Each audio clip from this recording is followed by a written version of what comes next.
Good evening everyone. 29th November ছিল প্রিয়াঙ্কার birthday. তো ইভিনিংয়ে ওর বাড়িতে একটা ছোট্টখাট্ট গেট টুগেদারের আয়োজন করেছিল বন্ধুদের নিয়ে। তো আমরা সবাই গিয়েছিলাম। নিউ লুক নিয়ে বার্থডে গেলে আমাদের জন্য স্ন্যাক্স নিয়ে এলো, চিকেন পকোড়া আর কফি। তো আমরা তিনজনই আপাতত পৌঁছেছিলাম, তাই তিনজনেই বসে বসে গল্প করছিলাম। তারপর আস্তে আস্তে বাকি ফ্রেন্ডসরাও এসেছিলো। এদিকে টুইন্স শ্রেয়া, শ্রেষ্ঠা, অয়ন প্লাস আরও প্রিয়াঙ্কার বাড়ির আশেপাশে কিছু ফ্রেন্ডস ছিল, তারাও এসেছিলো।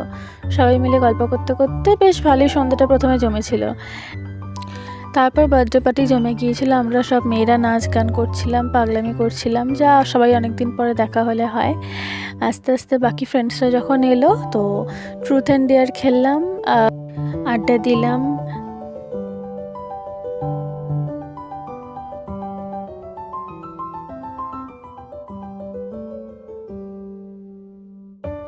আড্ডা, গল্প, খেলা এসব তো লেগেই ছিল। আর বেশ কিছুক্ষণ পরে আমাদের বার্থডে গার্ল, তাও বার্থডে পার্টির মেন অ্যাট্রাকশন কেক কাটা, তো কেক কেটে ফেললো আর আমরাও সবাই ওকে চিয়ার করছিলাম।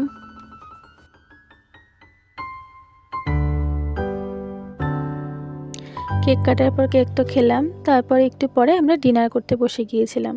তো ডিনারে বার্থডে গার্ল নিজেই সার্ভ করছিল আমাদেরকে। অনেক কিছু হয়েছিল, ডিমের টেবিল, স্যালাড, সস, তারপর হচ্ছে মিক্সড ফ্রাইড রাইস, আলুর দম, আর ছিল হচ্ছে চিকেন কষা। লাস্টে চাটনি পাঁপড়ও ছিল, আমরা খাইনি। এই হচ্ছে সেদিনের পুরো গ্রুপ আর গ্যাং। যা খেলাধুলা করলাম, এনজয় করলাম, বেশ ভালো একটা মেমোরেবল ইভিনিং কাটলো।